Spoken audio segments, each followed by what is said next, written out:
Bon, coucou Aimé, comment ça va? Ça va, et toi Elisabeth? Bien, tu es en train de regarder un petit peu les sangliers, ce qu'ils ont Oui, fait, les là? sangliers qui sont venus là, juste devant la mairie de Belin-Beliette, Oui, je vois. pour faire quelques dégâts là. Et non, oui, pour chercher à manger. Eh bien oui, bien sûr, hein. Bien sûr. Et espérons qu'il a trouvé son bonheur là, le sanglier J'espère, oui. en question. Hein. Alors, eh bien aujourd'hui, où nous est-ce que tu sommes, m'emmènes? eh bien, Nous sommes à Belin-Beliette. et devant la mairie, très exactement.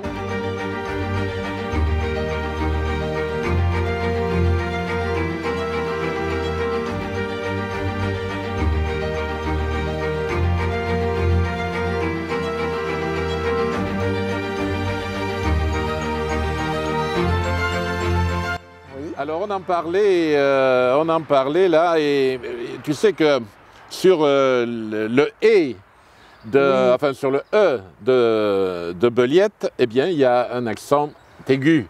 Eh bien oui, Il mais nous je ne l'ai pas vu sur les panneaux, tout ça. Oui, donc, absolument. Ici, il est totalement abandonné, on dit bien Beliette, hein. Belin et Beliette. Alors ces deux communes qui autrefois étaient des paroisses, il y avait même 3 paroisses.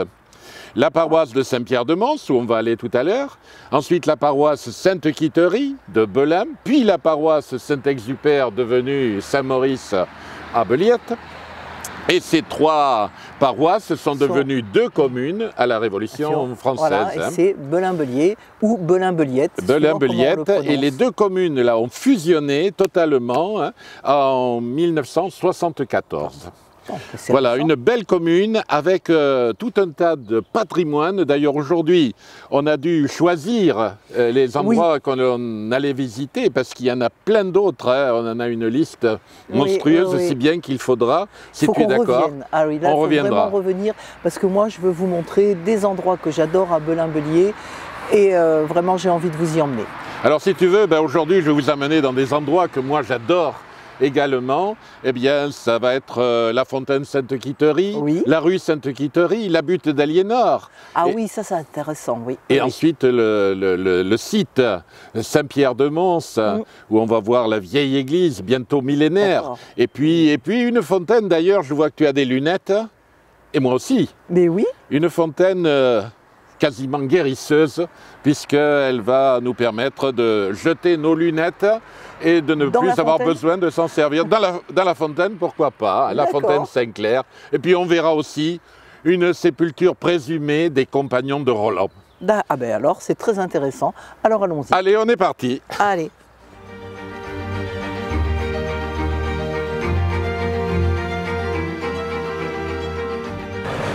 Ah ben la voilà l'église. Alors, tu vois, c'est l'église Sainte-Quitterie.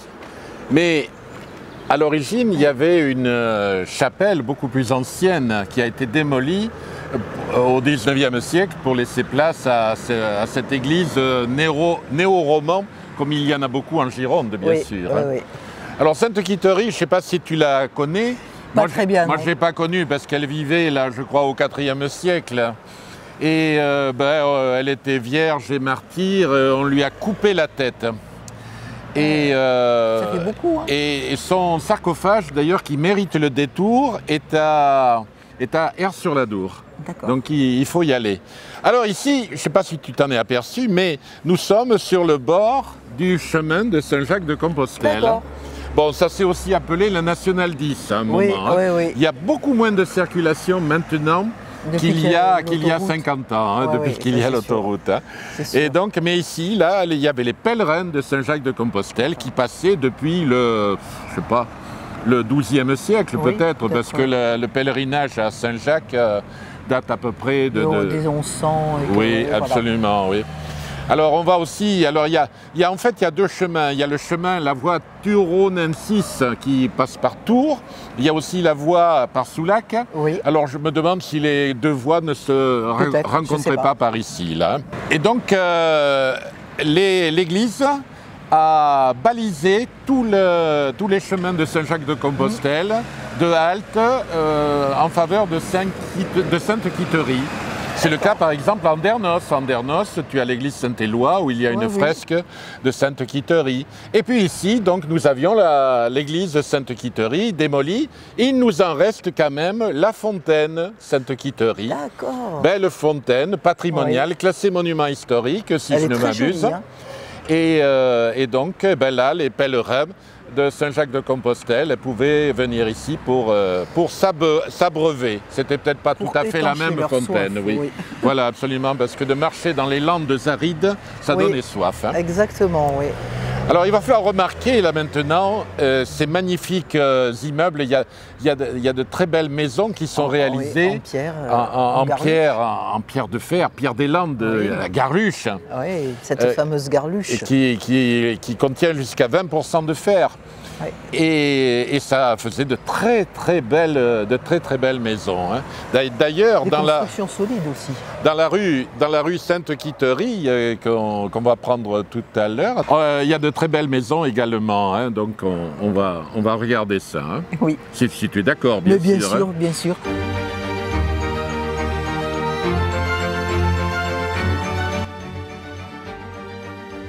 Alors, oui, j'arrive.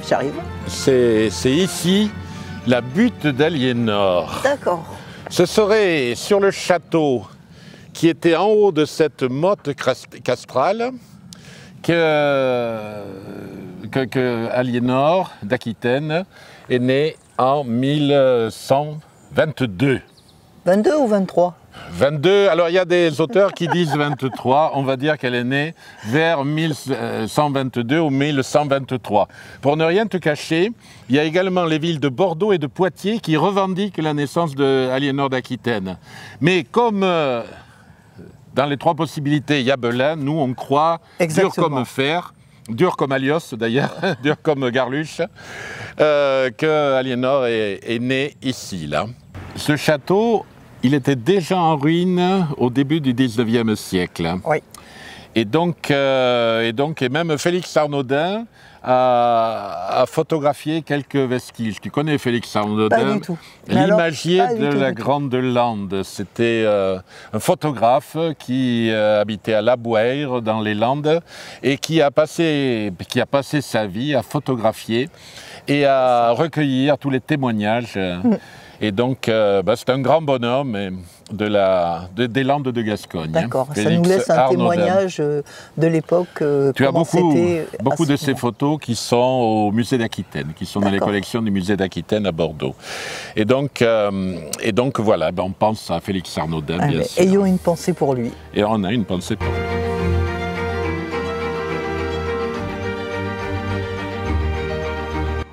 À Belin-Belliette, on dit souvent la Leyre. Et justement ici... c'est marqué Leyre. C'est marqué Leyre, en accord avec la communauté du Val de Leyre dans laquelle on fait ce film ce matin. Oui. Est-ce que tu as vu Leyre derrière? Oui, elle est très belle, mais elle est aussi très basse. Je ne sais pas si tu l'as remarqué. Et alors, les gens qui passent actuellement peuvent se dire, mais pourquoi un aussi grand pont? Eh bien, c'est simplement parce qu'en hiver, l'eau va monter beaucoup, puisque l'Ayre draine toute l'eau du reste du massif des Landes. Et ce qu'il faut dire aussi, c'est, outre le paysage bucolique très joli, très sympathique, il y a un rôle très important à cette rivière, a un rôle très important, parce que l'Ayre va drainer toute l'eau des forêts, de manière à ce que les forêts, elles n'aient pas les pieds trop dans l'eau et qu'elles puissent bien se développer. En plus, ça va créer un couloir avec ce qu'on appelle un couloir humide, une zone humide, avec une faune et une flore abondantes et qui donne justement une biodiversité et une richesse à cet endroit. Et donc, bien sûr, il faut faire attention, il faut le préserver, il ne faut surtout pas le polluer. Et c'est, quand on a bien vu, quand il y a des grandes pluies, c'est l'évacuation des pluies vers le bassin d'Arcachon où enfin l'eau peut s'évacuer. Donc, un rôle majeur et quelque chose de vraiment important à préserver. C'était important de le dire. On te remercie, Elisabeth, pour toutes ces précisions. Là.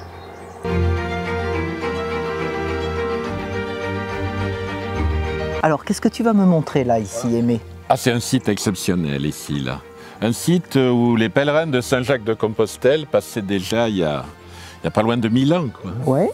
Et là, c'est l'église Saint-Pierre de Mons. Saint-Pierre Une de église Mons, du ouais. XIe siècle, bon, qui a été modifiée par la suite, bien sûr, comme souvent toutes les Dis-moi, églises. elle ressemble un peu à l'église du Vieux-Lugo. Ah, c'est de la même veine. Hein. Oui. C'est de la même veine. Les pèlerins, ils passaient à Vieux-Lugo, puis ensuite, ils passaient à Mons, là. Et là, c'est un coin fabuleux. Fabuleux, fabuleux. Ouais. On est dans la nature, on est environné de chênes, de pins.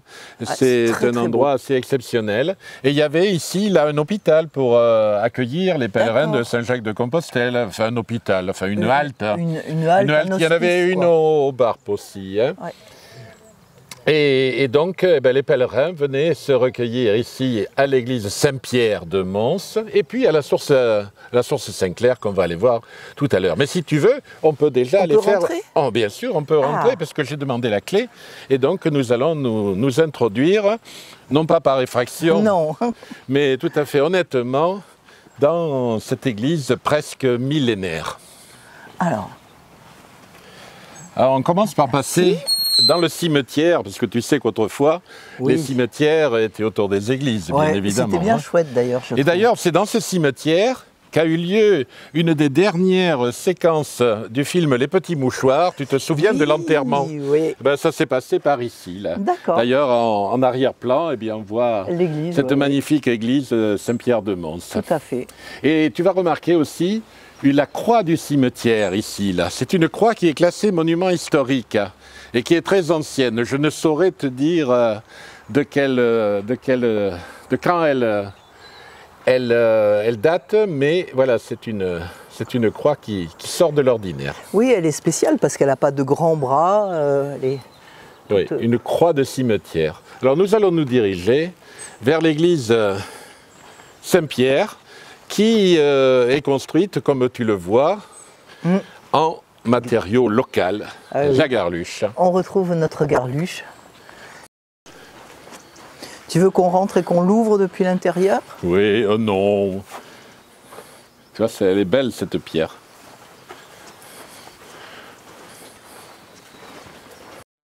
Mais moi je trouve cette église très belle, parce qu'elle est très sobre, très simple, mais elle est très très belle. En fait, on la croit un peu nue. Hein. Oui. Comme je vous le disais tout à l'heure, il y a une deuxième nef qui a été construite, mais il y a plein d'éléments à l'intérieur de cette église Saint-Pierre qui méritent d'être développés, des éléments qui nous racontent l'histoire des pèlerins de Saint-Jacques-de-Compostelle et l'histoire du pays aussi. Mais on ne va pas s'étaler et on pourra revenir la visiter sérieusement avec notamment une association amie qui s'appelle Une pierre à l'édifice, qui est présidée par Alain de Sigoyer. Et là, nous pourrons regarder tout ce qui est intéressant, notamment cette magnifique statue ancienne ici. Là. On a quelques doutes en ce qui concerne le saint qu'elle représente, mais on en reparlera. Et peut-être aussi de sa charpente qui est fabuleuse. Oui. Magnifique.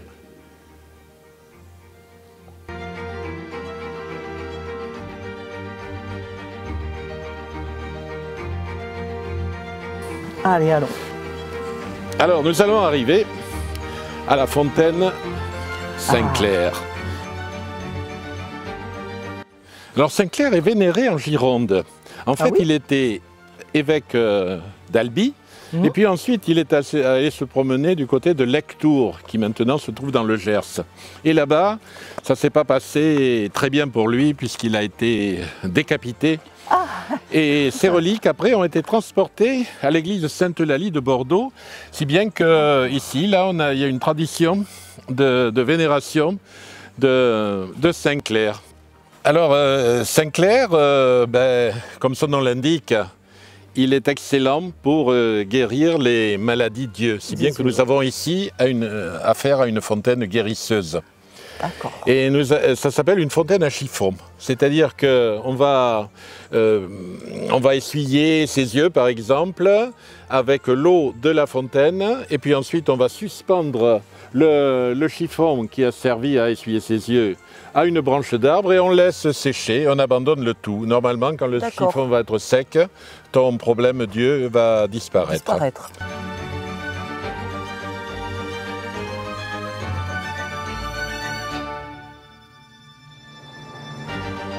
Alors qu'est-ce que c'est ça exactement? Eh bien, si je le savais avec sûreté, je te le dirais. Bon, moi je crois que c'est une croix de sauveté.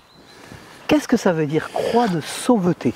Eh bien, si tu veux, c'est la limite entre la justice des hommes et la justice de Dieu. Donc, justice divine, justice humaine, la limite. Oui, imaginons que tu viens de commettre un crime. De l'autre côté, là-bas, il y a le seigneur de Belin qui te fait poursuivre par ses hommes d'armes. Oui. Eh bien, si tu arrives à te faufiler et à rentrer de ce côté-là, tu es sous la protection du prieuré. Et là, tu as des comptes à rendre, non plus aux hommes, mais à Dieu. Mais généralement, Dieu, il ne va pas préconiser la pendaison, par exemple. Donc tu vois. Il est plus sympa. Ah, c'est plus sympa. Ah ouais, c'est plus sympa. Moi, je te conseille de venir du côté de la justice de Dieu. Hein. Alors, cette croix de sauveté, elle est en garluche, comme tu vois. Oui, et puis, on a mis en haut une croix en ciment d'un goût douteux, hein, je pense. Mais je pense qu'il y avait une croix. Alors tu sais, la légende, parce qu'il y a toujours dans les endroits comme ça, dans la forêt, il y a toujours des légendes. Et ici, là, il paraît qu'il y aurait, à proximité de cette croix, les restes des compagnons de Roland morts à Roncevaux. Mais là, écoute, on ne va pas creuser aujourd'hui pour savoir si c'est vrai. On va simplement faire confiance à un chroniqueur qui, je crois, s'appelait Turpin et qui a raconté ça. Non. Mais bon. On va les laisser en paix s'ils y sont. L'abbé Gaillard de Belin-Beliette, il avait quand même fait le pour et le contre. Les compagnons de Roland peuvent-ils être inhumés à Mons? Eh bien, il y a du pour et il y a du contre. Alors, il a dit que c'était possible, peut-être. Voilà. Alors, on va se quitter là, amie Elisabeth. On va se quitter, mais on se retrouvera de toute façon. Sûr. Et on espère bien avoir donné envie à nos téléspectateurs de venir passer leur samedi après-midi, le dimanche après-midi, en cas de beau temps, bien évidemment, suivre le sentier que nous avons balisé pour eux et profiter des mêmes choses dont nous avons profité ce matin. Tout à fait, mais aussi en leur précisant que c'est un endroit naturel, qu'il faut bien y faire attention, bien le préserver, attention aux mégots. On a eu beaucoup d'exemples cet été, donc vraiment faire attention. On est dans la nature, on l'aime, on la préserve.